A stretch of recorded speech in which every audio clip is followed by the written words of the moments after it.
All right, let's. Oh, I think it is. Is that it? That's it. I Yeah, it's guess on. that's it. All right, I'm not gonna watch the stream. Don't cross the streams, guys. Don't cross the streams. Are you ready? Yep. All I was right. born ready. You were born ready. Welcome to BrotoGP. This is episode number 130. It is February of 2020. And the 2020 motorcycle racing season has kicked off with the Sepang test for MotoGP in Sepang. I shouldn't repeat myself. Just to let you know, guys, there's no intro video now that we've switched software. So I can either add it in later or we can just sing it right Jesus. now. It took like all but 50 seconds for somebody Steve. to pop in. What the hell? Stalker. Give that man a Stalker, shirt. Steve. No, the best. No, Steve Kurtz. He gets the first on every video. All right, He's well, let me like- welcome him with the GTFO, bro. No, don't tell him to leave. What are you doing? What are you doing? He wants a shout out. I just did. Anyway, We just gave you a shout out. Give him an inch and take a mile. right? No, we Are you gave him a talking about- nickname. Stalker. Yeah, Steve. exactly. Yeah. No, I think they're like 10 seconds behind. So What about that, give him a Steve? little bit. That Steve needs one too. If your Oh my name God. is Steve, this is a Steve only episode. Welcome to Steve OGP. This is episode 1 of the newly revised, rebranded, and relaunched podcast, where we only discuss things like name Steve, Steve O. That's all I got. Guys named Steve. If you're a guy named Steve and you have opinions about guys named Steve, you should explain to us now in our chat room live. Because again, this is Steve OGP. I'm your host, Steve. To my right is your other host, Steve. And below me, actually, hold on, that I'm seeing it is another Steve. Luckily, we're all named Steve. So both above me and to my side are Steve, as well as me. My name is Steve. In about 3 days, I'm going to get my name is Steve tat on my face, Post Malone style, because that's what the kids are doing these days with their rock and roll, hip hop music and whatnot. Is Post Malone like our age? Like, I feel like it's a little weird to talk about Nah, the man. kids. No, is he way younger? I don't think so. All right, before we go crazy with the Steve-O podcast and actual MotoGP stuff, of course, this amazing motorcycle podcast is brought to you by our amazing sponsor, Riders Law Motorcycle Lawyers. If you are in a spot of bother and need some legal representation, say you need to haggle with your insurance, you need someone in the courtroom fighting for you because you've been injured, you've had something go wrong, give Riders Law a call. That's Riders Law. That letter in the middle is a Z. So spell that correctly. Go to riderslaw.com. Give Cy and lawyer Rob a call. They will take care of you. They're amazing lawyers. They've been helping out our podcast, and they will fight for you inside the courtroom. Don't forget, go to their website and use promo code Steve episode 1 and to get 10% off of your purchase. Steve with a Z. Steve with a Z. Steve. My name is Steve. Dennis, I need to make you like the moderator or something, man. No, I'm already like being an asshole to everybody. So by moderator you mean be an asshole. I'm down. No, we don't want to do that. We don't want to. Oh, God damn it. Okay, never mind. Yes, we do this live now because this was actually an executive decision by Kev about 30 seconds before we started recording. Right. He just said, screw it, go live. Right. And we're doing it. We are here for the Steves. We are a Steve of the people.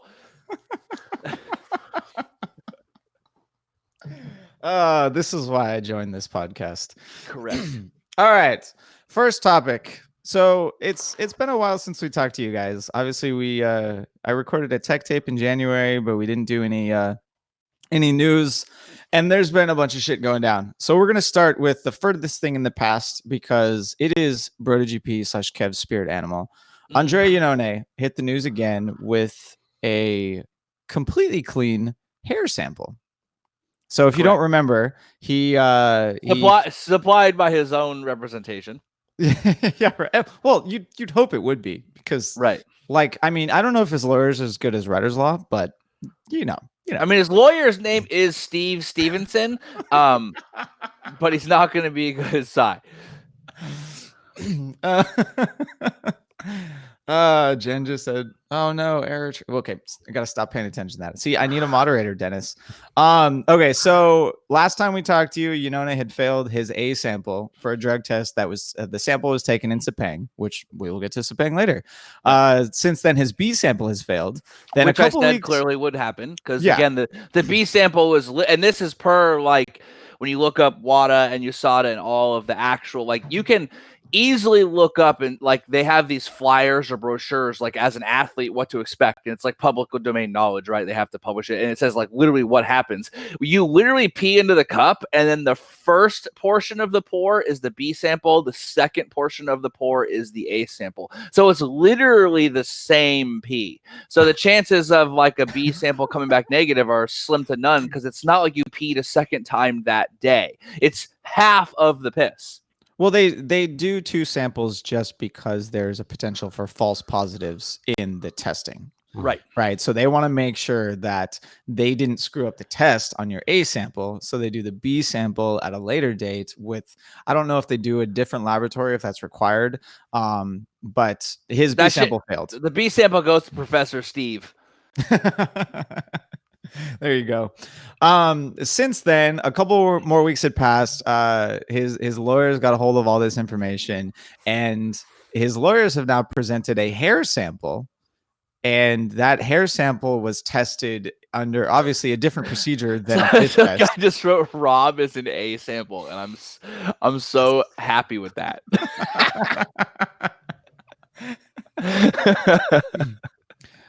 Actually, no one in the comments has said your mom tried my D sample. Come on, guys, step up your game.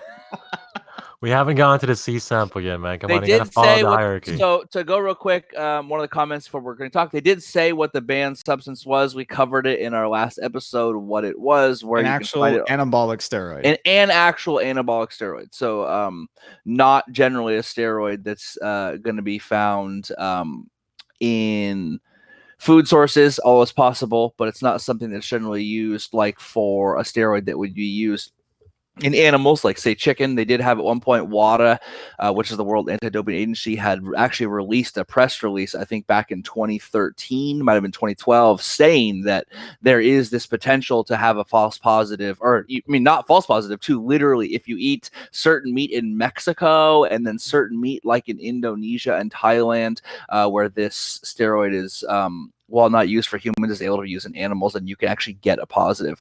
In that last episode, not to keep sending you back, but we covered the science and linked some studies and showed behind how actually eating meat that has been where the animals are raised with steroids can get into your system, even if the animal hasn't taken the steroid for like 21 days. So if it's in a finishing situation where they're going to slaughter it soon and it hasn't had the steroid for a month, basically you can still test positive.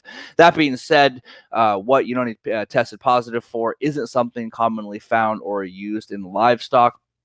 But as Rob was getting to, his lawyer, his legal representation, supplied a hair sample testing that would show that he does not have this steroid in his system, that it was a false positive, or that the trace amounts in his system were so incredibly small that they could have been used, could have been taken by accident by a supplement with unlisted labels, which, by the way, we spoke about before, and so forth.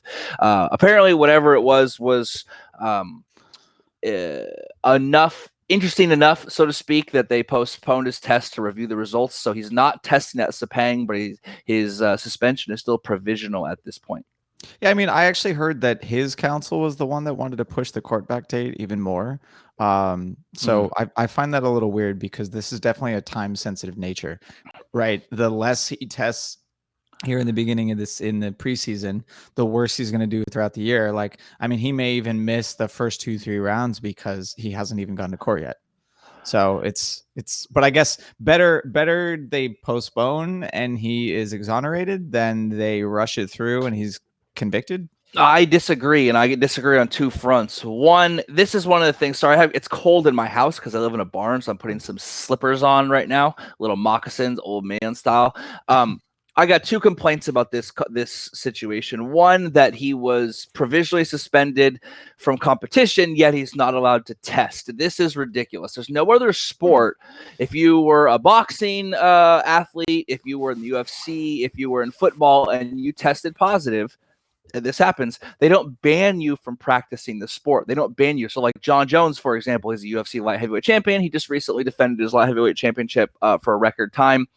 He has had a couple failed drug tests, but that doesn't mean you can't still train. You can't train in your academy. You can't train with other fighters. You can't continue to work on your game. They can't stop you from like going and running around your block, right? It's like it's completely. But it's not more feasible. than it's different than that. Sure, they can't stop Iannone from going to the gym, from running around the block, but they can stop him from taking part in a non-competition test. It's not competition, it's testing. They have riders on the testing grid who aren't racers. Right now, Jorge Lorenzo and Danny Pedrosa are both retired non-racers, non-competitors who theoretically are not in the testing pool at all and are still allowed on track. This bugs me because if he's a supplied contradictory evidence, and it's contradictory enough that they're postponing his hearing to review, that his suspension shouldn't be enacted yet. Certainly not from participating in testing, developing. They're hindering Aprilia. They're hindering everyone. On top of that, for me, this is a bigger thing. If there was a riders union, and I'm not trying to get super political, but if there was a riders union right now, this would not be happening. The idea that he can be banned from participating in testing or practice for the sport, non-competition, out of season practice, is crazy, and it bugs. I mean, he might be guilty. He could totally be guilty. Don't get me wrong. I'm not like proclaiming Iannone's innocence, but I am complaining the evidence they had that's being reviewed, and the idea that he can't partake in even practice for the system. If he's exonerated, you're saying, okay, wow, our test was wrong, or we found that he didn't purposely take this and we're going to give him a reduced sentence. You've now completely derailed his season because they have such limited testing. Like, is he going to get testing days back if he gets exonerated and they say, okay, don't really stop you right away. Like they'll retroactively go and remove results from you, but you still end up competing the entire time. So it's kind of nuts. Right, and even if you don't compete, and a lot of times, if you are proven guilty, it's retroactive suspension. Or if you, like, for example, in Brazilian Jiu-Jitsu, obviously a sport I've talked about, world champion Kainan Duarte just tested positive for the World Championships in early 2019. The test finally came out, and USADA literally said that they only give him a 1-year suspension instead of the normal 4 because they literally proved that he got this substance in his system by taking literally a supplement of his friends, like one of his friends' supplements, like in a training session. He had enough of it. He said, hey, it was in my system. It's my fault. I accept this suspension. But USADA, as part of their, press release about this, said that we believe he did not knowingly take it, and then it was an accident. It was ingested accidentally because he mixed supplements, which were over-the-counter supplements. So there's all kinds of stuff that can go into this unknowingly, and there's gray areas. There's a huge gray area between I didn't take it and your test is false, and or I did take it with the clear intent of cheating as much as possible. Now, Rob said, you can't stop him from running around the block, blah, blah, blah, blah. I don't know, man. I'm not trying to get in the middle of a lot of stuff, but Ant West has a lot to say about what they do or don't do when it comes to trying to enforce their programs, even if you don't go with the stuff he said to me in private or the stuff he posted on his Facebook. Their letter that he posted literally told him not to participate in motorcycle or any athletic activities whatsoever, which is a bit heavy-handed. I mean, I'm gonna have to check the regulations for because there's some amounts of the doping policy in the actual regulation book. I'm gonna have to check and see if like test riders and all those things are actually if he rightfully should be excluded from those. I guess maybe not rightfully, but just if it's to the letter of the law currently. But I mean, yeah, we've seen that motorsports and Dorna specifically is very interesting. Like you said, there's no riders union, but there is a riders union. They just probably don't have any power in this situation. It's not a union in the same way that MLB has a players union, in the same way like where they have built-in arbitration, where they have legal. It's not even close to the same. Like you look at the football players union, it's not at all the same. Yeah, they have a safety commission and all of that, but they don't have a writers union where these writers are all pooling their labor together, so to speak, to be a counter to the bosses, the corporate bosses. And it's troublesome because it allows this kind of situation to happen, where he's basically at their mercy whatsoever, doesn't really have recourse any larger than what he can provide. But he's only one person going against a corporation or conglomerate. Whereas if you were in baseball, which notoriously has one of the strongest unions there are, certainly in sports, but even outside of sports, and just in literally the labor market itself, the MLB Players Union is exceedingly strong. You look at some of the base salaries for, $250,000 base salary for people who do, batting practice, pitching. They are extraordinarily strong. And I agree. And I think that this needs to be a wake-up call that any of these guys can get railroaded quick. Any of these guys can get blackballed, and any of these guys can have a mistake. And we're talking about 20 races over the course, all over the world. The idea that something could happen, there's so many things going on that you need to have representation beyond just your personal representation. Well, so I hope that Iannone is exonerated and we actually get to find out if he does get some recourse from this, right? Because like you're saying, the complete lack of testing and maybe missing a round or two is a serious detriment to his career. But we gotta move on from this. So I want to say one more thing. In the comment section, a guy says, Steve, what is it? Steve 6'10", if they wouldn't build up muscle mass, what would be the advantage? So I'm not trying to go back to that, but we did a whole episode about this. There's significant advantages to taking performance-enhancing drugs, even anabolic steroids, going far beyond muscle mass. And I broke down all of the reasons about recovery, about what are and aren't physical stressors and mental stressors and all that. I'm not trying to pimp our own episode, but we put some work into that one. It's a passion project of mine, that topic in general, sports recovery. Kyle Wyman and I text about it like on almost a daily basis. So go back to listen to the episode if you want to know why not only is gaining muscle mass probably the least interesting thing about it, but how advances in recovery, how hard you can train, how you can recover from just travel alone would make taking performance-enhancing drugs theoretically advisable, as long as you don't get caught. I mean, I think the massive increase in training is the one that seems most beneficial to me. Yes, like and that in turn is like the flip side of the coin of recovery, right? You can't train more if you don't recover from it. If you're doing both faster, you're right away a significantly better athlete. If you can train more with less physical repercussions, recover faster so that you can then train more, have less physical repercussions. I mean, how much better would you be, Rob, if you could ride 80 laps a day, 5 days a week, and not have the physical repercussions of it, or actually insane. It'd be absolutely insane. Right. By using the steroids and recovering so well, you'd actually have a net positive. You know what I mean? Like your body would be acclimating to riding at an incredibly faster rate. All right, let's move on from that. So the next bit of news that popped out is pretty much focused all on Yamaha, and it also coincides with what seems to be the end of the 2021 silly season in February. Right. I'm a man. It just accelerates everything now. Yeah, I mean, Dennis, are you happy to see like this news like pop up that Fabio and Mav have already signed for Yamaha factory? Like Rossi's kind of being forced into retirement. Even Jorge Lorenzo comes back as a test rider as part of kind of a silly season. Like, did you want to see this now? Well, I don't think it's about like me being happy or not happy about it as much as I'm just not surprised. Like Yamaha has a history of focusing on like investing in the future of their program, and it happened when they chose Lorenzo over Rossi, right, which drove Rossi to Ducati. So I'm not. So it's kind of weird though to think that even Lorenzo is now basically like the old man Rossi that was of the 2012, 13 or whatever it was when he got pushed out. But it is what it is, and I'm not surprised at all that Yamaha is still playing we're investing towards the future of our program card now with Maverick and Fabio.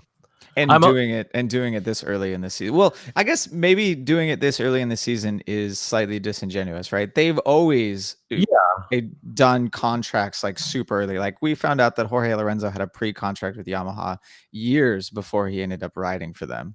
Yeah. But now it just seems to be public because they announce it. Yeah, and as far as Rossi goes, I'm not. I don't really have that much strong feelings about it. Like, because I think it doesn't matter what colors he's rocking, so to speak, whether it's Movistar, the factory Yamaha, or even Petronas, Movie SRT star. squad. Welcome to Sorry. 2015, motherfucker. Yeah, That the shit point is Monster Energy. Diabetes in a can. the If point you is when it can't comes beat to us, Rossi, diabetes. the only thing that's going to be different really is the color. He's still going to get the same support if he wants it, but it would be interesting for me to find out what he decides to do. Right, come mid-season this year. You got to imagine he's already. Wait, hold on. Shout out to Remy for saying, "Wish they would have invested in Magneti Morelli, engineered 3 years ago." Right.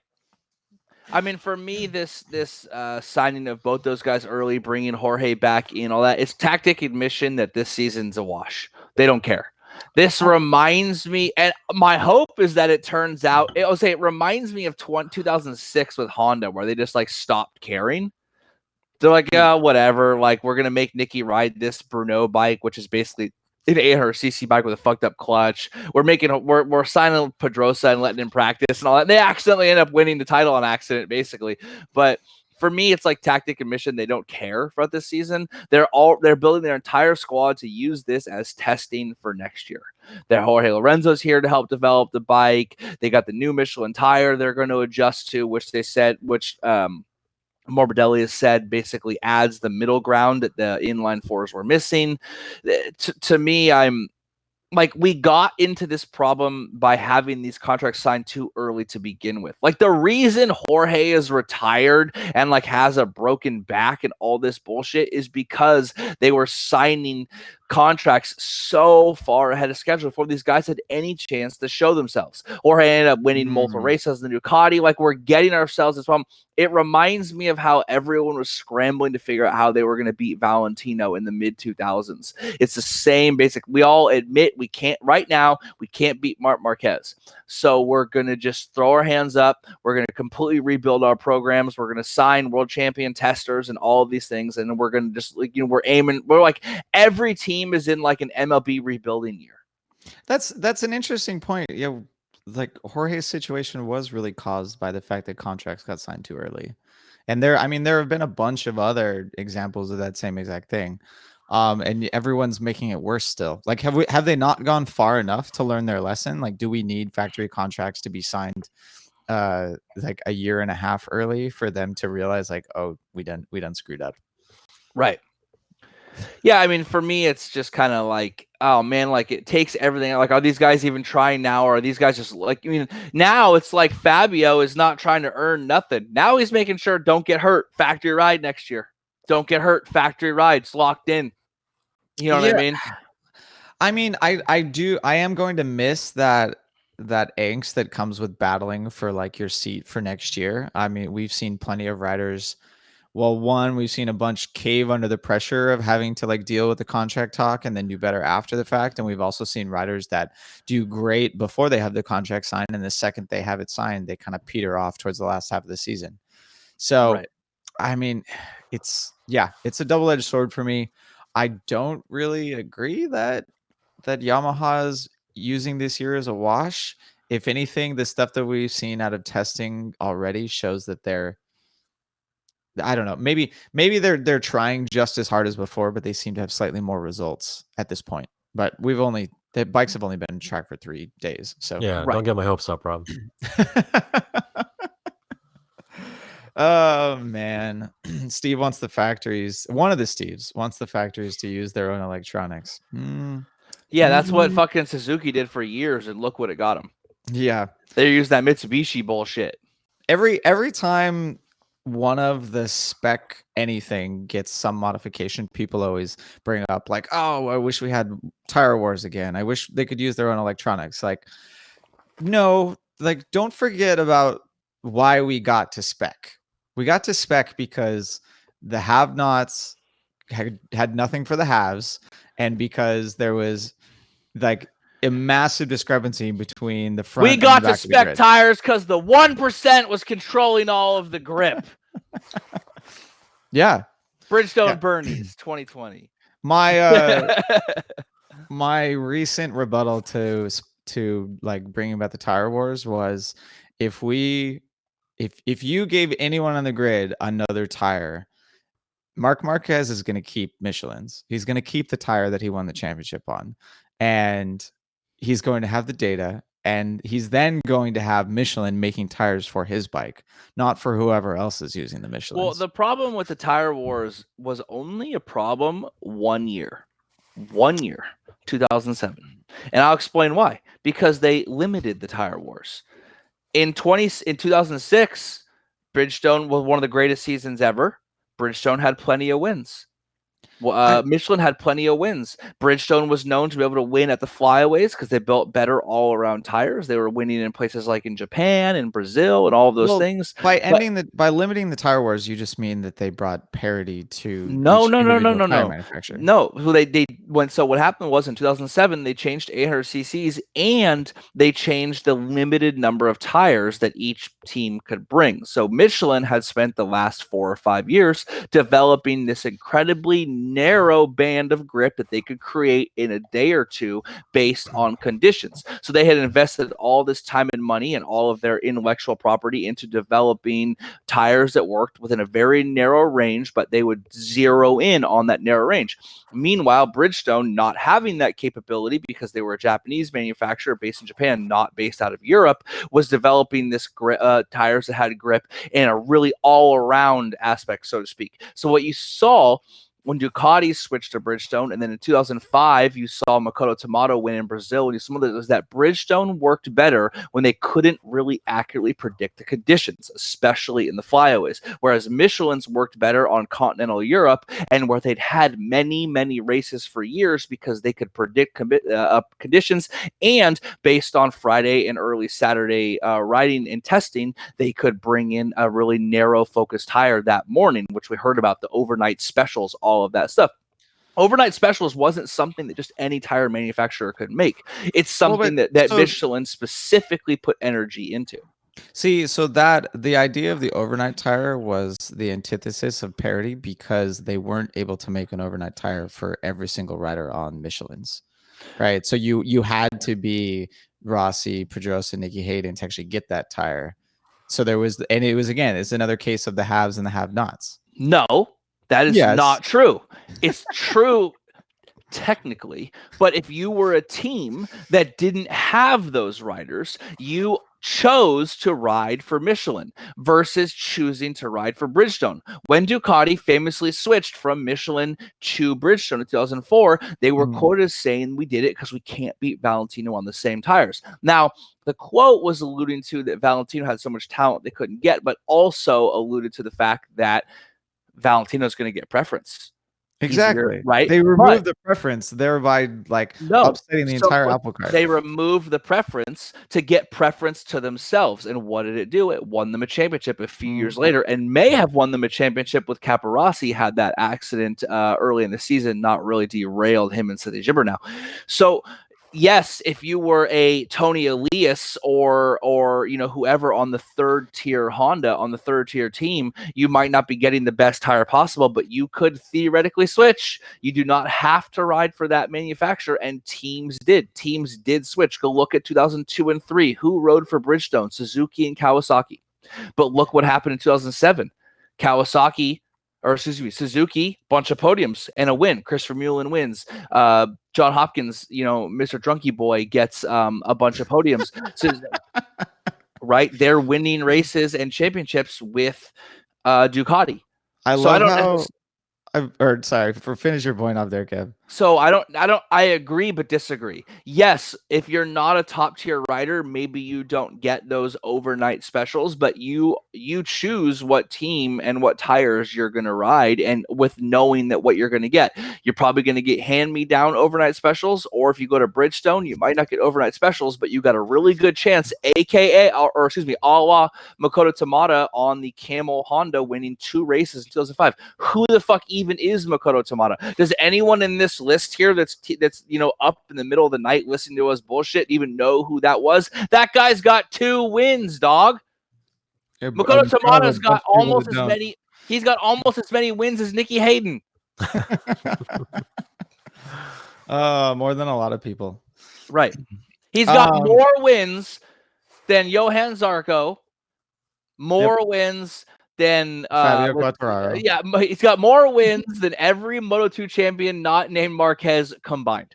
So just keep that in mind. Oh, damn. Right. Oh, dang. Oh, damn.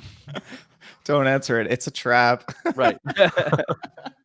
I wonder if they know that I'm Sincere 27. I think they're used to my other YouTube This account. motherfucker said, "Don't age yourself." Like my hair isn't straight up gray. Don't age myself. What are you talking about, dog?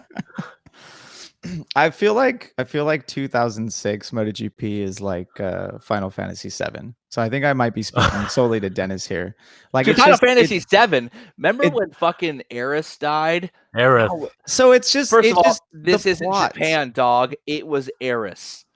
I will go to my grave with when Eris died. I cried.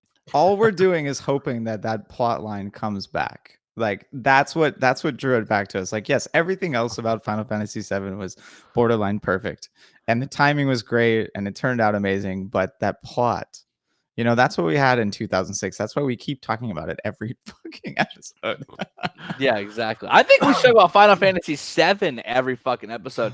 I mean, it's no joke that Cloud's sword was the Buster sword, and I have a cat named Buster whose picture comes with all of our shirts. And I have a replica of the Buster sword. Yeah, I was gonna say, separates Dennis. like 4 or 6 swords. Excuse me, what? I do. I have a real life replica of the. It's weird that you're not getting up and getting it right because now. it's fucking heavy. It's really heavy. It's like literally 4 or 5 swords that kind of piece together into the Buster sword. All Kev is hearing is excuses. Just all go I'm get the sword. hearing is, go get the Buster. All right, you fine. telling me Give you're me telling 5 me minutes. This motherfucker's telling me he's got a Final Fantasy 7 replica Cloud Buster sword, and I would carry that thing with me everywhere, just on my shoulder. Kaboom! Buster sword everywhere I go. God, that was a good game. That game was so good.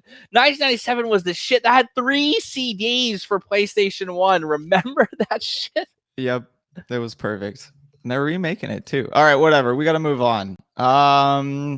Let's talk about Get the sword. See, this guy knows what's up. Yeah, they're 10 seconds behind, and they all pretty much just agreed to get Right. the If you sword. want to know why I'm so jacked on the Final Fantasy 7 sword versus talking about, it's because like this fucking season, man, 2020 silly season's already done. They're already talking. Deb them already. I'm debbing them down because what I'm trying to say is like we're talking about GP. Meanwhile, we got Toprak, Razligadu, or whatever pulling 90-mile-long stoppies in practice. Scott Redding is tatted to the hilt, and his girlfriend's butt is out on Instagram these days. You know what I mean? Like World Superbike is the shit. That's what I want to see. What I want to talk about this year. You know what I have a lot to say about testing, Rob? Because I don't even have a GP pass right now. I straight don't have one. I haven't seen shit. Do you have the World Superbike test, or are you just looking at Redding's girlfriend on Instagram? Yeah, that, a little from column A, a little from column B.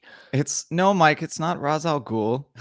It's Razgatlioglu. Yeah, no, it's Ras Al Ghul, and that's all I'm ever going to say from now on. I'm going to steal that because good artists imitate great artist steal. So Toprak Ras Al Ghul rides for Yamaha now. Wait, Esty? Wait, that's your niece? All right. Wait, what? All right. We'll talk after this episode. He's back. Hey, wait. Oh my God, he's back. He's back. So this is technically the Advent Children Buster sword. What the fuck? This is This a is sword. amazing. That's a sword. That's a sword. They all come apart. Yeah, he bought the assembly required. Remember Buster in Sword. the Advent Children, he's like fighting Sephiroth, and it comes out into like 27 swords. Exactly. And he's like fighting. What even was that movie? So Dennis, I know that you have the Jorge poster up, but can you just like set the Buster Sword over there on the Put it toolbox on so that we can knack see box. it? Yeah, Yeah, I maybe actually have a stand for it, but I didn't grab it. this motherfucker has a stand for it. Oh. Mike said there's no way that's legal because we live in California. You better watch out. Gavin Newsom's coming for you. Yeah, right. All right, let's get back to motorcycles here. I am getting back to motorcycles. They were riding motorcycles in the Advent Children movie. That's a good point. It's a good point. No, Jorge Lorenzo is back on a Yamaha, so dad bod strikes again. Actually, what do I have to say about Jorge? I mean, I'm a little excited because I like to see things that are going to improve the season, or at least make me think they're going to improve the season. And Yamaha having an amazing test rider will probably do them good throughout the year. We know that the last time Rossi and Jorge had development input into the Yamaha, it was an amazing motorcycle that seemed like anyone could actually race it and borderline win with it. Mm-hmm. God, am I just saying the obvious here? What's Interesting to me is, so I hate to go back to the early 2000s, but one of the things that we talked about was like Valentino comes onto the scene, right? He's winning everything, this switch. And then what did we have? We called it the Rossi effect for a while, but we saw the rise of your Danny Pedrosa's, your Casey Stoners, your Jorge Lorenzo's, all of these guys who started riding earlier, trained harder, didn't party. It was like their sole purpose, right? Like we saw a change in the training styles and a change in the like how manufacturers treated their riders and what's going on. Basically, because they needed to beat Valentino, and the only way they could do that was to like manufacture these riders. And I think what you're seeing now is a new version of that, the Marquez effect, which is, look, like this guy is so good and he can ride around a bike that could have problems so well that we have to do everything in our power now. You see it with KTM signing. When was the last time you saw so many of these guys, world champions or world champion, people who are fighting for titles? I mean, the amount of wins combined with these test riders is crazy. Like Suzuki has Ginto Lee, you know what I mean? The guys that they have, you're seeing like a total paradigm shift in how these tests. It started with Piro, like let's get a guy who's basically an active racer and make him a test rider, right? That's going to be amazing. And keep him active, right? But you've seen the next step and you've seen the next shift in how this works, which is like it's going to come because Casey Stoner was testing for both Ducati and Honda for a while there. It's going to come if you don't have a former world champion as your test rider, someone who could be winning races or fighting for podiums right now, you're going to get left behind, because that's what Yamaha and KTM have. They have test riders that could podium tomorrow. Well, I think it's required if you already are behind. I question if you're going to get left behind if you're already at the front, right? Like we've talked about diminishing returns before and how the factories that are at the front have it's much more difficult for them to make up time compared to someone like KTM or Aprilia who are way back there, right? Like KTM is obviously using Danny Pedrosa's input and his knowledge of what a GP bike should feel like to produce a faster motorcycle that more of their racers, more than just Polo Spargo, can ride. And then Yamaha, we've seen they haven't had a handle on their electronics or their tire usage for like this entire era. Right. Literally.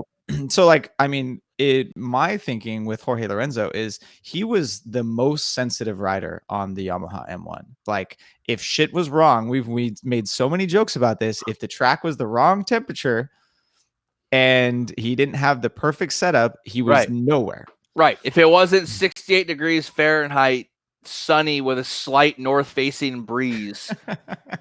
Then Jorge was in 8th instead of on the podium. Right, exactly. Right. So if they can use his skills or this attribute of his riding to narrow in on where the M1 should be with setup, with tire usage, with electronics, then they're going to produce a better motorcycle. Like it's at least validation. If Jorge can ride this thing fast in testing, then they're doing something right. And that's what that's one of the reasons why Casey Stoner may or may not have made a rubbish test rider, because he couldn't actually validate anything. Like Marquez, when He just rode around it. Yeah, and Right. Marquez was borderline quoted as saying that he would retest everything that Stoner tested because he didn't trust him. Nice. Right. Didn't trust a 2-time champ who won on the Ducati and the Honda. Right. That everyone says has an unorthodox riding style, and you shouldn't trust him anyway. Right. That's true. But I think it's just an interesting shift in how they're viewing things. That I also think it's like pretty much the foregone conclusion of that same Rossi effect we talked about, which is these guys, that whole era of riders that we just talked about, they all burned out.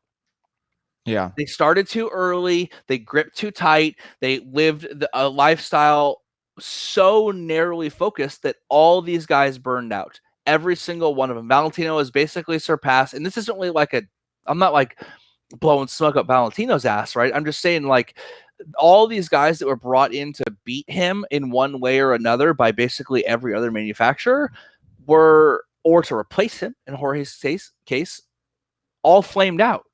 None of those guys should be retired, but they're all retired because of burnout.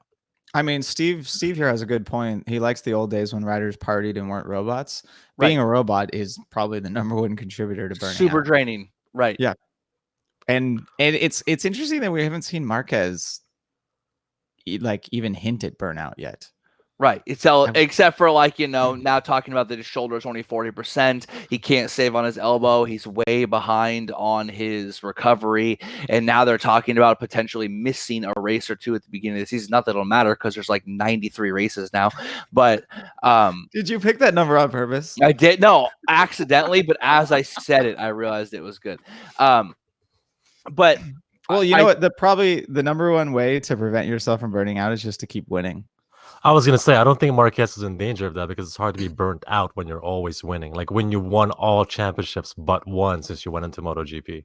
I wonder, though, if I don't agree with that at all. You could get bored. I could see you normalizing winning, you make nothing else acceptable. And when nothing else is acceptable, the the fall from grace, so to speak, is larger. You hold on tighter. You worry. You begin to worry more about losing than you are about winning. And that might be what happens, right? The shoulder could be the beginning of the snowball rolling down the hill, right? Because it could, like his expectations are completely ruined. He doesn't meet them, and he loses the first 5 races and actually finishes off the podium or something. Mm-hmm. I mean, pipe dream, knock on wood, whatever. But it could lead to burnout because he's been a robot and he's been winning so much. Yeah, Ton Low says it hurts more once you start losing. Yeah, I mean the thing about burnout is interesting is that you're also increasing the number of races this guy has ridden. Much longer seasons, 20 race seasons, 18 race seasons. If you look at the number of races all of these guys have ridden in the past 5 years, you're getting close to nearly another season of extra races. 16 used to be the magic number. Now we're well beyond that. Right. So I'm not necessarily saying burnout, but you're starting to see repercussions with his shoulder. And so I'm not getting excited or saying oh my God, his shoulder or whatever, but this is my worry that they're all looking past this season 2021, signing everyone early, getting ready, new test riders and redeveloping all of that. The golden opportunity might be right now, son. This could be the magic window. Well, they've shifted the paradigm and yeah. Right. And they're going to miss their shot. Oh man. All right. Well, let's move on to the test here and actually talk about more results, I guess. I mean, you already brought up Marquez's shoulder. He was quoted in saying that the weakness in the shoulder prevented him from picking the bike up on his elbow. And that's why he crashed at least once this weekend. I know he crashed twice, if I'm not mistaken, turn 3 in the final corner. But one of the crash at turn 3 was because he couldn't pick the bike up on his elbow. Is it the beginning of the end? Do you think it's something that what is he, 27 now, that he can't recover from? Well, he's definitely recovering less fast than he was before. I mean, these guys are professional athletes. They have the best, medicine money can buy. They have I the was best. so close. What? He'll be 27 in 5 days. Damn. Right. So pretty close, right? But you start talking about a reduction in your recovery abilities as you get slightly older. You start getting worried about that, right? I don't care who you are. You dislocate your shoulder multiple times. Every time you do a little pressure on that shoulder, it changes you a little more. You're more worried. You're more worried. The guy will probably go win 12 races this season and make us all look stupid, but you just wonder how many more miles that shoulder, the most complex joint in the body, can take. Ooh, Jen has a good question here. Is he really injured, or is Dorna trying to make us feel sorry for him? Could be both. I think that, yeah, exactly. Make hay while the sun shines, so to speak. I think he's probably really injured, so let's play this bad boy up because he's had a malfunction in his T32 joint unit. And they need to the hydraulics. The hydraulics are a little loose. They got to replace those lines, but the lines are on back order. So in the meantime, they're pumping up the sympathy. I think it's a little of both. I think he is hurt. He's crashed enough. He's dislocated. He's got surgery. None of those things are hidden, but I definitely think they're going to play that up big time. They know they have a problem with his popularity among a great number of the demographic. I think they don't realize. The last time I felt sympathetic for Mark, actually. Yeah, I think that they don't realize that it's that shit backfires a little bit when you constantly pump it and talk about it and try to manufacture sympathy. But I definitely think that aspect plays into the coverage of it. So now they're trying to humanize their robot. Those motherfuckers. Those motherfuckers. I mean, if I was trying to make people like my robot more, I would go that route for sure. What the last time I felt sorry for Marquez was the vision in his eye surgery. That was actually Sepang, first year in Moto2, right? Yep. Yeah. That was just lost the title to Brado.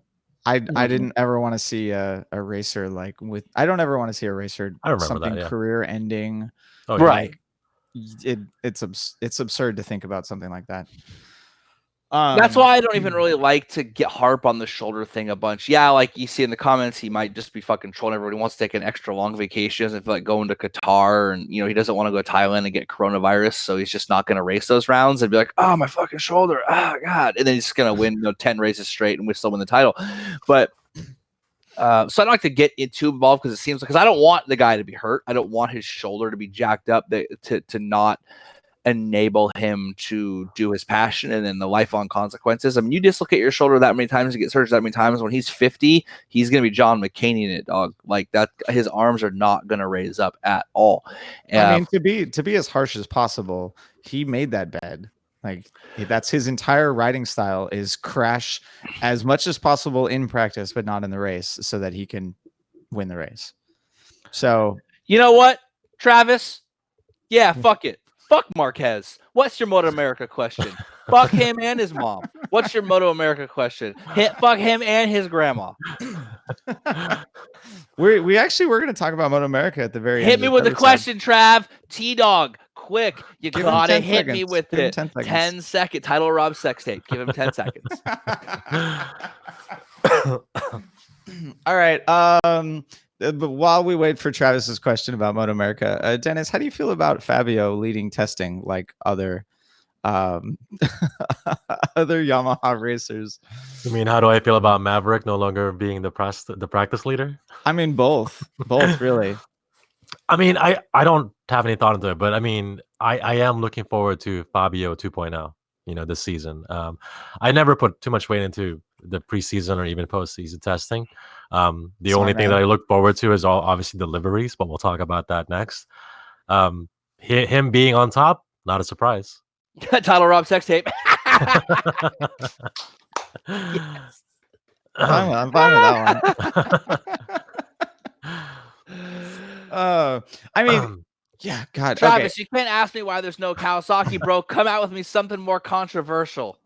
There's no Kawasaki factory team because Kawasaki's not paying for it. Yep. Hit me with something more controversial. That's it. Yeah. There is. There's no factory cat teams out there. There are kind of factory teams in Moto America. Suzuki is paying M4 Suzuki to run their factory team, and Yamaha. That's like Aprilia saying that Gresini is their factory team. Just because it's a factory name doesn't mean it's actually a factory team. Come on, Rob. Yeah, so we don't actually know at this point like what the factory support they're offering to the team. Like same thing with Yamaha. Yamaha is paying Attack to run the factory team this next season. Jen and Fabio can get on top of me. That actually brings me to a thing I want to talk about. They've been cultivating this Marquez, like whether they admit it or not, they aim that dude at teenage girls. He's like the Jonas Brothers of MotoGP. He's like early Justin Bieber, right? Like he's just safe enough that like 15-year-old girls that don't know what that fuzzy feeling is down low like him. They're not sure why because You're he's not talking about Marquez. No, hold on. I get there. Okay. All So right. this is Marquez. He's that guy, right? Like 12-year-old girls that don't know what like attraction is yet, but their body's just starting to build it. Love Marquez. He's he's a teeny bop guy. He's the he's the in sync, so to speak. Like he's Nick Carter's crazy younger brother, Aaron Carter. He's so like he's just man enough that they're like, oh, but he still looks like a boy. Fabio, on the other hand, that motherfucker is a 20s chick thirst trap. Does he even own a shirt? Why? He's like Randy DePugne 2.0, right? He's massively tatted. He's always got his lower abs out. Like, there's like a mile between his belly button and before his zipper is closed up. Like, his dick is halfway out. They're always showing that dude that like they're marketing Marquez towards like 14 to 16-year-old girls, but Fabio is to like 21 to 33-year-old chicks, and they are feeling it, dog. Like every fucking photo he posts is the craziest like Instagram like influencer thirst trap out there. It's hilarious to me. I mean, the Marquez fan club like definitely brings a new demographic to the sport, which is helpful. But I feel like the Fabio fan club, like they actually buy tickets and they buy more swag. Like I would rather. I mean, there are many reasons why I'd rather go after that fan club. The legality being the number one reason, just to make sure we don't have to call writer's law. We didn't need to say that, Kev. But yes, we didn't need to say that. But yeah, so that's a whole like funny dynamic I've been noticing, like dichotomy with how they present these guys is like they got Marquez out there in Indonesia, like dancing around, like doing his little thing with his brother, who, by the way, his brother looks like someone who's wearing a Marquez skin mask, like you know how Nick Cage and John Travolta switched faces in Face Off, and Great how like movie. Nick Cage is 5 inches taller and half the weight. How does John Travolta's face look on it? Alex Marquez looks like Nick Cage wearing a Marc Marquez skin mask. It's a terrible mental image, but it fits so well. Oh, I can't even. Well, okay, so Dennis wanted to talk about the livery reveals, and my favorite one was all the poop emojis that were left for the HRC Repsol reveal, because everyone is aware that they never changed the livery, and there's nothing ever exciting. Jen would 100% wear. I think the last time. I think the last time Repsol changed their motif was Aragon. I forgot which year it was, but Stoner was still writing for them, where it kind of looked kind of cartoony. You know, well, they had a couple of just some one-offs. The actual Repsol branded one-offs. They've had a couple of different ones that were pretty good. And you know what's, I don't want to say it's funny. That's gonna sound. They had one that was really cool that I liked a lot. That Stoner rode, and who else was on it? And it was they had a special needs artist do it, and it was one of my favorite ones. I think that's the one Dennis is. It has the big star on the front. It's really cool. Very light. You know, like kind of not cartoony, but you know what I mean, like soft. Yes, correct. Yeah. It's like it's very light. It's a perfect way to put it. But in terms of their like base livery, livery, they have not changed that bad boy in days. Nope. Yeah, they added white the past 3 years, just Correct. a little bit more. And Yamaha needs to add white. Like I feel like the M1 has been too much on the gloomy dark side. I want a bit more lightness or white on the factory M1s myself. Well, we're getting that from Suzuki this season. Oh, that's TITS. I love that color scheme. That's proper Suzuki. I thought TITS was an acronym, and I was like, "What the It fuck is. is he I trying had to to- say? Like, It is. this is the shit." No, yeah, this but is- also tits. Yeah. no, it's like that's intensely titillating. Wow. I don't know what Yeah. that No, is. that's. I definitely think that the Suzuki is the one this year in terms of Yeah. the problem is we want Suzuki to be fast, but the better you look, the worse you do. So that's always like it's like inverse, right? Like gravity is inversely proportional to the ratio of the distance, and your gravity bringing you to the finish line first is inversely proportional to the ratio of how good your livery looks. But seriously, I don't know. No, Nick Culver, we can definitely say tits on the internet. I just did it. cocktails. I feel you did that so loud you censored yourself. So if I was to pick a team that improved the most in the off season, We're talking about improving their visuals. Delivery? their lap times, improving Oh. their lap times. I would like. I mean, KTM is probably first. Aprilia is an unknown, and then Suzuki's got to be right there. I mean, KTM Pole was saying that if the race was tomorrow, he thinks he could fight for a podium. They had some barn burner lap times, man. I mean, after all 3 days, the top 19 are within 1 second. Actually, top 19 in 0.8. It's the closest. So after the first day, like everything was about normal. Like it kind of looks like it's Sepang. Everyone is really bunched and close together, and you realize like, oh no, the standard thing, like 15 people within 1 second isn't that big of a deal. But by the third day, 19 people in 0.8 of a second is actually pretty close. Going back to last year, 19th place was 1.7 back, so more than twice as far. So, I mean, a lot of people were saying that the track was pristine. There wasn't really much rain. The new tire obviously had something to do with it. The new Michelin rear tire. Probably a lot of the faster teams, maybe not the faster teams, but the teams that had a base setup that they were hoping to use. That setup is now. Oh yeah, my boy. useful. It was Aleix that said that, not Paul. I'm sorry. Aleix Asparagus said that, not Paul Asparagus. So Aleix with the Aprilia. Yeah, feeling that he could fight for the podium. Yes, he is 100% right down in the comments, and that's why I'm glad that you guys are here. It was Aleix that said that regarding the Aprilia. I mean, I would have believed Paul, but Aleix on the Aprilia? Like it's a whole new bike, man. It's not like it's like literally a whole new everything. That's exactly why. Like when you have a whole new motorcycle, like you try shit goes wrong. Like the team was rebuilding their engines in the garage apparently in between the shakedown test that was a couple days prior and the actual 3-day official test. Like that bike's not ready to race yet. They'd get into the race and something would go wrong 3/4 of the way through and the tire would fall off. The tire would fall off. It figuratively, the motorcycle fall off, not actually fall off, not literally fall off. Hey, Scott Redney had the tire fall off. Who is that one guy in World Superbike? I think it was at Donington that had the rear tire, the rear wheel. It was on the Ducati with the single-sided swing arm. Yeah, I can't tell if Dennis is frozen in my feed or if he's just doing like the dad nap thing where they just lean back in their chair. He had like sleep. He had to carry the Buster sword all the way from the living room. He's tired. I know, it's fucking heavy, man. Jesus. Yeah, now you got to bring Dante in. Nah, it's not ready yet. He's not ready for the. You don't want to debut. I also have a Devil May Cry replica sword. Excuse me. Wait, which the one with the motorcycle throttle handle? Well, of course.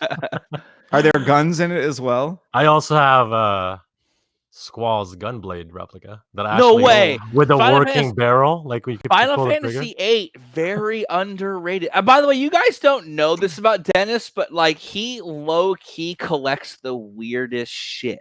The dude has multiple like film quality video game replica swords. This is Gypsy Danger from Pacific Rim. Danger. He's got motorcycles in his house, like not in the garage, like in the living room.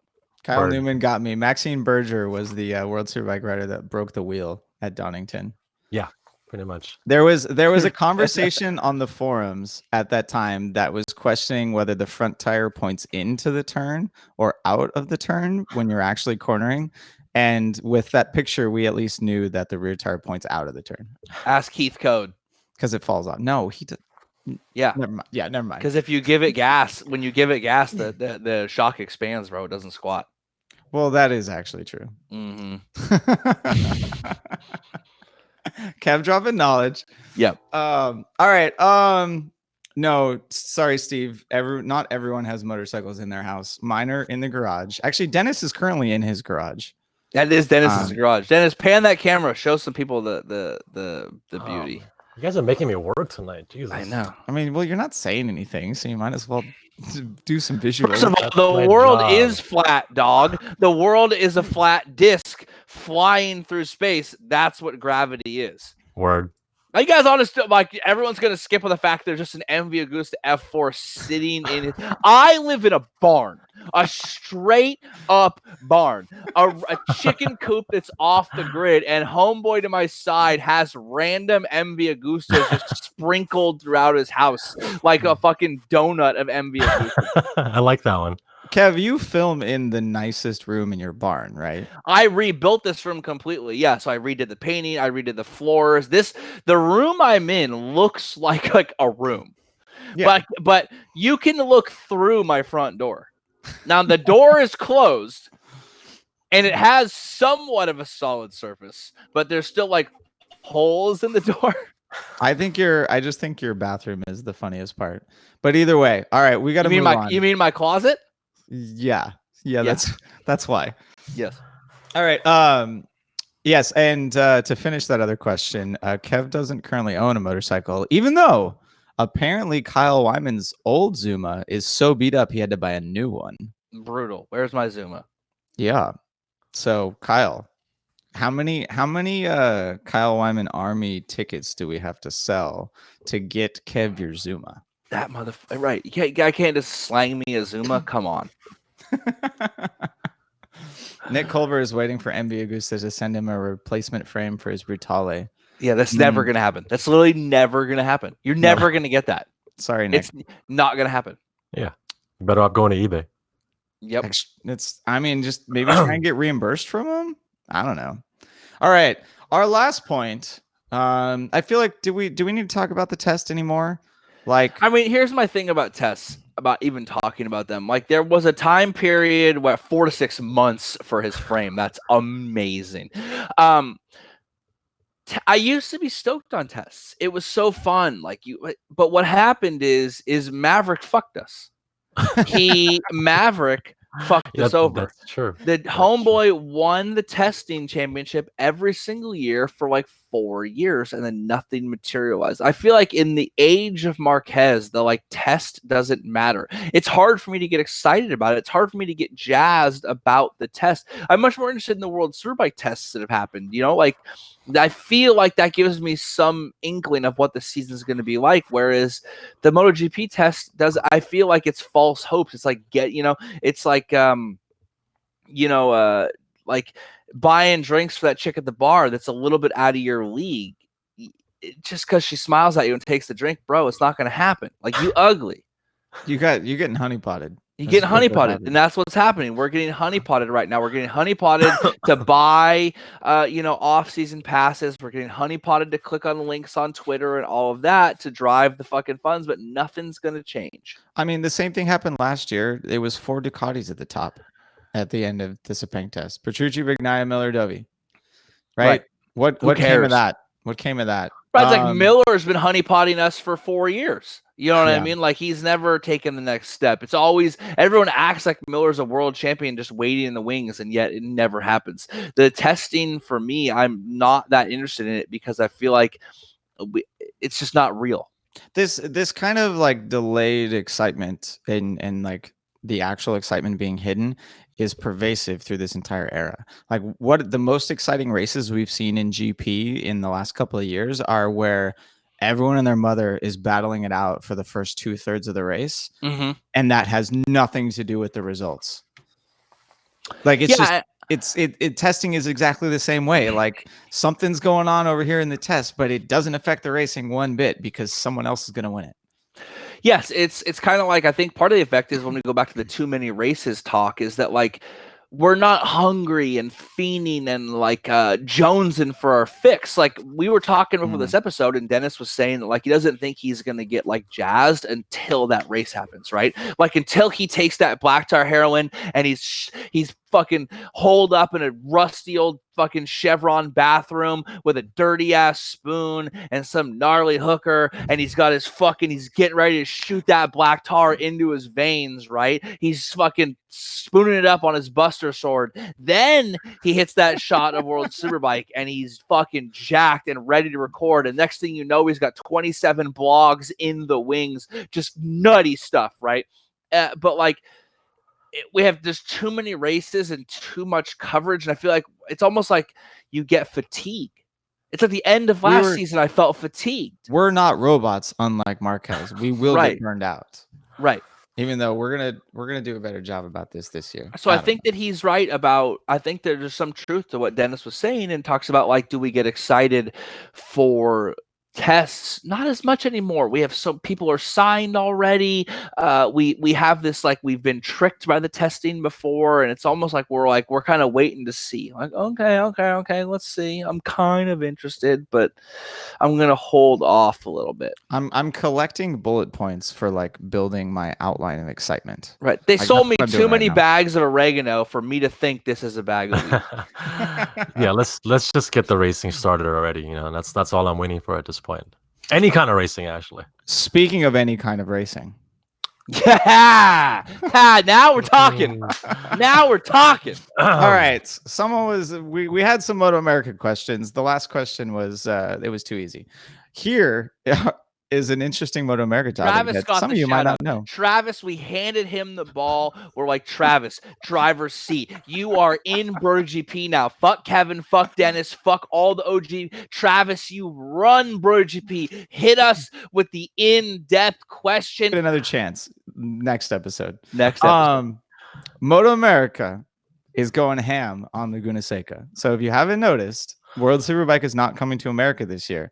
That means that Moto America, this is me pledging allegiance, motherfucker, has this 3-day weekend, or what's kind of like a 5-day weekend of no sound regulations at the amazing track. So what do? They're getting some exhibition races going alongside the standard Moto America classes, like full Moto America. So if you've been to Laguna Seca before, Super Sport only got one race. They were at the end of the day on Sunday. No one watched it. The fans were empty. All the other classes only got one race except for Superbike, and everything was crazy. Now we get full double headers for everyone that matters, and baggers are coming. Boom. This is what I'm talking about. This is some 1950s shit. Wait, Nick says his dealer is building a bagger for the bagger race. That's what I'm talking about. If you know what I mean, they are straight up sticking like Harley baggers. They're probably going to have like a 6-pack of fucking Natty Ice in each one for ballast, for traction. And they're just going to be blasting those bad boys. I mean, how could this possibly go well? It's gonna be a fucking train wreck that I cannot believe, and I'm so excited that it's happening. I'm buying the app just for that.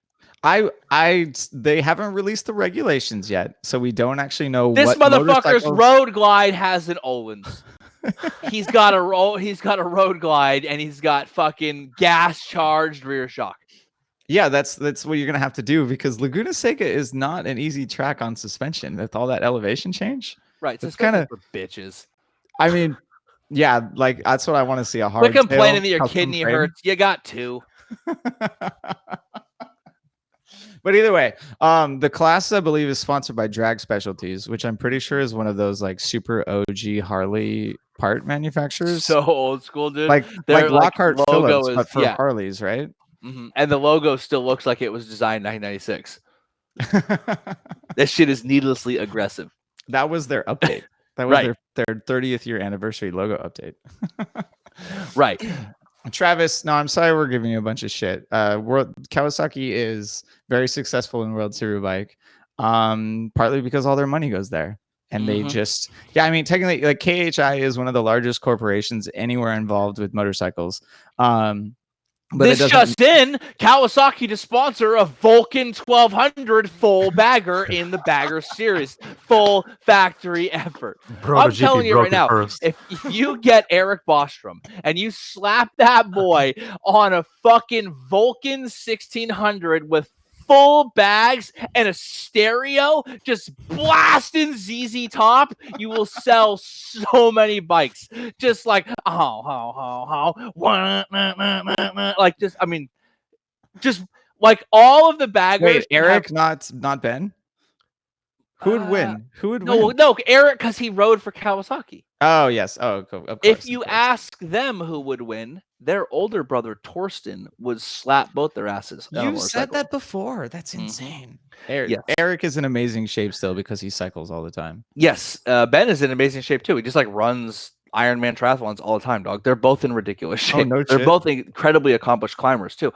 But no, I said Eric because Eric rode Kawasaki's. Yeah, I got you now. Yeah, you got me. I got you. Yeah, so everyone's really excited for the Bagger Series. We have no idea what's going to happen. I don't know, Dennis. Are you excited? Are you going to watch the race? Like, are you going to go to Laguna? How is that possibly going to meet the decibel level? I was about to say, like, There that's the isn't a only decibel thing level. I'm curious about. Like, I mean, but I'm curious to see what it would read. Do you think it'd be louder than GP bikes or World Super bikes? You don't think so? God, no. Like the collection of, I mean, I don't know how many entries are there going to be, but the collection at the start line, like, that's like a cacophony of a bagger. Low frequency sound. That's a good use of the word cacophony. I knew we had Dennis on for a reason. Low frequencies do travel further, so I will say that it'll piss off more of the neighbors for sure. Yes. That's just gonna travel so far. You're gonna hear that thing in Salinas. Yeah, I don't know. I do. It's gonna be an amazing train wreck. It's awesome. I just told everyone, get Eric Bostrom on the horn. Tell him, get on a Vulcan 1600 or whatever the fuck they're making these days, slap a stereo on it, and call it a day. He can be sponsored by that weird back specialist thing he makes about like fixing your back and all of that stuff, like say no to meds and all of that, and he'll just rip that bad boy. So I haven't read the regulations, but are they actually going to have but are they actually supposed to have the hard cases on the side? We have no idea. Because I'm like, what speed are they gonna go through as far as like corner speed?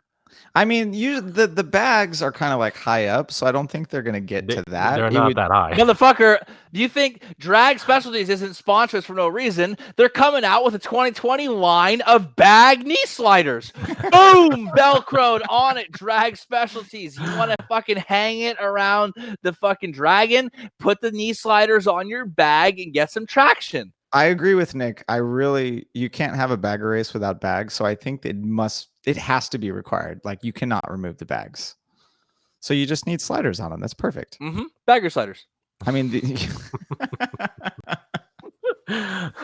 no, yeah. So Moto America hasn't released the homologation, or not homologation, but they haven't released the allowable models. We don't know if it's only Harleys or only cruisers or whatever the hell. Like some people were saying that they put bags on their S1000RR and they're gonna win the race. Yeah. Yeah. I mean, they would if that was legal, but there's no way that's gonna happen. Someone just show up with a Desmos Adichie with like just the ones you drape over, like actual saddlebags, just drape it over and be like, we're good. Baggers with swords, right? Basically what's happening is Moto America, not unlike the rest of the country, is delving into road rash. We're just driving around, smash each other with fucking swords and bats and shit. It's gonna be great. So what I want to know, yes, road rash style, my man, right there, Tom. Will someone get lapped in the bagger race? That's what I want to know. I'm guessing it's going to be like, yeah, if you get lapped, take a drink. We just went over. They got 6 packs of natty in either bag. You get lapped, hit a drink. You get lapped, hit a drink. It's closed course competition. I'm not advocating drunk driving. I'm just not advocating it. All right, and how many red flags will there be from someone scraping in the corkscrew and eating shit? Yeah, who cares? Oh man. All right, guys, that's all I got. This motherfucker, it would melt the straps because the exhaust vent's out the top. Okay, dude, that's On the the point. Desmo? It's not melting the straps; it would light them on fire. My bagger is on fire, dog. Kyle Newman wants the Boss Bros hacking Roberts, Tommy Gobert, and Damon Buckmaster. Fucking to do hell, the that's like bagger race. 2003, dog, all over again. That'd be amazing. Then get Aaron Yates, and if you get lapped, Aaron drop kicks you. If you get lapped, Aaron drop kicks you. All right, wait, hold on. Everyone needs to go to writerslaw.com and email lawyer Rob about sponsoring a bagger for the bagger race. Because he Right. loves he loves all motorcycles, but there's just something about a good He has a Harley. soft spot for. Yeah, there's a little Ah, soft spot alright. there. Cool. All right. Yeah, I mean, do Damon you guys- Buckmaster, by the way, is deep. I gotta give that dude credit for the Buckmaster reference. That is deep knowledge. That's a deep cut right there, I have to say.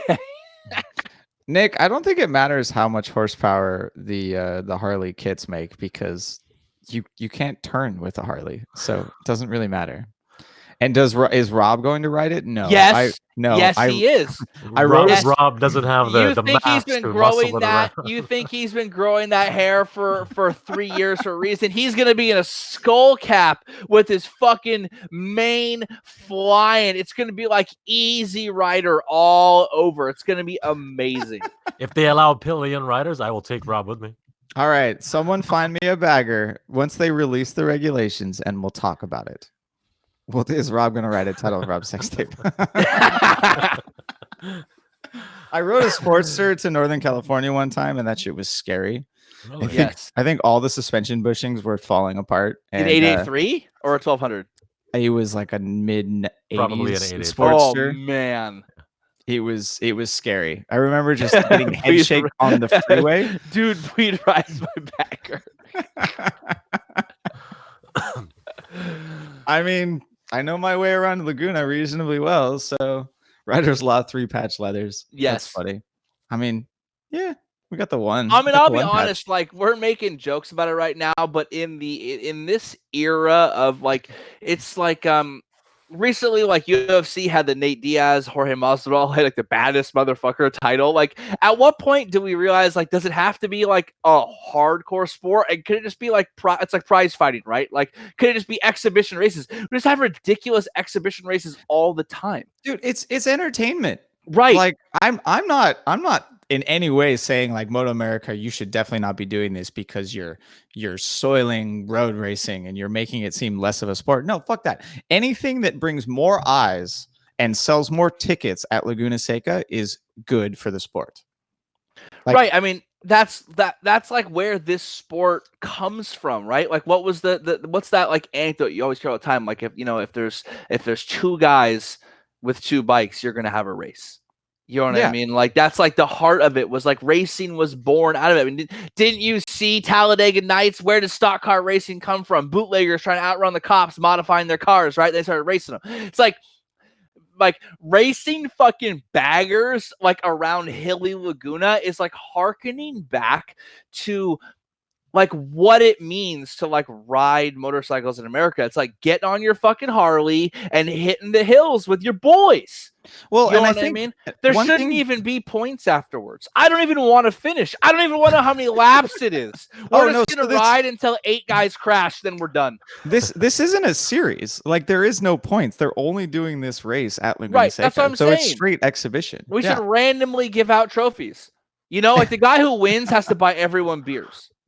which he'll do with hopefully there's a prize. There has to be a That prize. should be the first. Everybody brings a 12 pack, and the guy who Mhm. wins gets it all. Right, old school, right? Like I Yeah. just something about that is so pure and like Americana to me. It's amazing. Like I saw that and I didn't even laugh. Like I was like, this is fucking hilarious. Like this is amazing. This is the real shit right here. Like Well, and in there's the a lot days of of everything sanitized and everything corporatized and manufactured, like I'm pretty hilarious that like Drag Specialties is just going to sponsor a bagger race. Like of all the tracks, it's the worst track to do it. yeah, it would definitely be better at a few others. But I mean, to your point, Kev, like there's a lot of stuff coming up in the media now about Moto America and about how AMA is kind of got a stranglehold on them with their involvement with clubs, with amateur racing, and actually amateurs trying to get licenses because their club's not approved and all this other crap, right? Moto America doing the bagger race is the antithesis of that. It's like, I really hope that every crew person for the bagger race doesn't have to go buy an AMA membership and have a shirt, a crew shirt, and spend $100 on an entry and all this other crap that makes Moto America so complicated and so difficult for people to get into it. Motherfucker, you got to have at least 8 guys on that grid wearing only chaps. I mean, never mind. Moving on. But yeah, out. All I gotta say that I haven't ridden baggers yet, but riding baggers at Laguna is, I imagine it's gonna be miles better than riding them at Sonoma Raceway. Oh yeah. Well, what track would be worse? I mean, VIR would be nuts on a bagger. There's a lot of elevation change there too. Shake and bake. That's what I'm saying. Like, that's the shake and bake series, right? Like, this guy says word is the vendor row will be dead. Fucking vendor is such a bygone era. Why do those people even show up? I have no idea. Who buys shit in person now? I don't even like talking to my friends in person. You buy shit online, dog. I saw it and I bought it online. You know what I mean? Like, you don't need to have those vendors. Other things can happen. Like, there's way more. The vendor's row doesn't necessarily need to be a thing. Like that's Kev, like my. I love it. We're having a podcast over the internet. You just said I don't even like talking to my friends in person. Like yeah, that's true, right? But I just mean like right. But like the races need to as much as we want a bagger race with Miguel Duhamel, both Bostroms, Matt Mladen, and Buckmaster and all that. Like this isn't 1998. Like the world has changed, and we should change the series, change the events, make these things a party. In concerning vendor row, like Laguna Seca with World Superbike there was charging an ass ton to just set up a pop tent there, right? And they would nickel and dime you. Like it's a certain number of dollars for the pop tent. You got to pay extra for power. You got to pay extra for internet. You got to pay extra for the feed. Like it was absurd. Hopefully Moto America doesn't continue that because they understand that. The more vendors they have show up, it's better for everyone, even if they're not able to make a significant money off that. But yeah, I don't know. I mean, hell, maybe BrotoGP should get a vendor booth at Laguna Seca this year. I don't want a vendor booth. What I want to do is tell everyone to go to like the Wiener Schnitzel booth, and we're just gonna take it over. Like it might be the Wiener Schnitzel booth, but if like 90 people in BrotoGP shirts are hanging out there, it's our booth now. This is my booth now. You see this? I'm the captain now. Axel Bar says he got shirts out of my van. That's true. Yeah. The van is our booth. Right. That van is our booth. Right. Yeah. I shouldn't be telling everyone.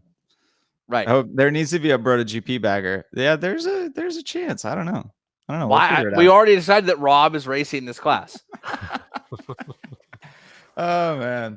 All right, guys. Everyone in the chat, thank you for joining us. It's been well over an hour sleep, here. people. What? It's like early. It's early. It's only early in California. It's literally late everywhere. We should do this.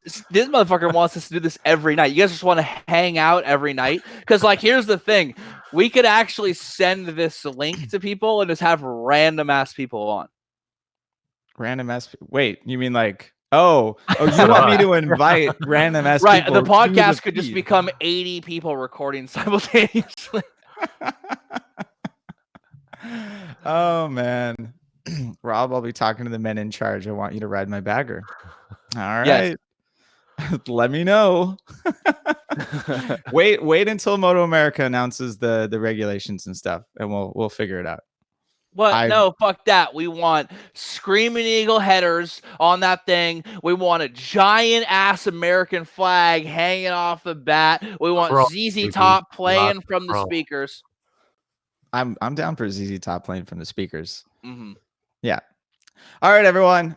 thanks for hanging out with us. I think we'll probably get with like a World Superbike episode to appease Dennis a little bit here and get his excitement level going. Maybe. You know, We'll see. and Kev has a point that Scott Redding is some new blood into that paddock that could make it very, very interesting. And that Toprak getting on, Raj Al Ghul getting on the factory team. You know what I mean? He was playing second fiddle all year with Kawasaki, and I'm ready for him to be the focus of a team. And we do have an American in the class now too. Correct. Wait, I want to ask you guys. I'm not sure if we talked about this, but is Redding, or do you think Redding would be a better rider than Bautista in World Superbikes? No, but given that Bautista shit the bed, does it matter? Well, here's the real question. If Redding only wins, say, 8 races, but wins the title, is that a better ride than Bautista winning 13 plus and not winning the title? Absolutely. Yes, I think Redding could win the title. I actually think that. Will he? I don't know. Because this time, I think Kawasaki and Ray was sleeping on Honda or on Ducati a little bit and got caught off guard. And they redoubled their efforts, and I think they've learned their lesson. But I definitely think Redding could win the title. That bike is fucking crazy that they've released the homologation special, and I think Redding is a top tier talent. He's hungry as hell, and he's just off of winning a championship, so he's riding momentum. Will he win as many races as Bautista? No way. Could he win the title? I think so. I mean, I think it's going to come down to mental toughness and being able to string it together for the entire season, because Bautista had everything but that. And he's on the same team. But Redding is getting the same level of support. He does have more experience on the World Superbike Ducati. So yeah.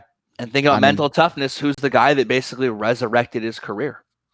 Yeah, seriously. He went from injured, broken leg. I don't even know if I'm ever going to ride again. Dropped out, dropped down every single thing into a national series. And what did he do? He completely bounced back and won a championship and brought him next. I mean, the dude is ready. Like, I think he's more focused and good than he has been in a while. And it's definitely like a spot where he's got it. Well, he has everything going for him now, right? Like this is the first time we've seen in his career where there's not just some asterisks of like, no, shit's fucked up for your entire career. Like, right. Everything is pointing the right direction. Everything's lining up, right place, right time, 2 years in a row.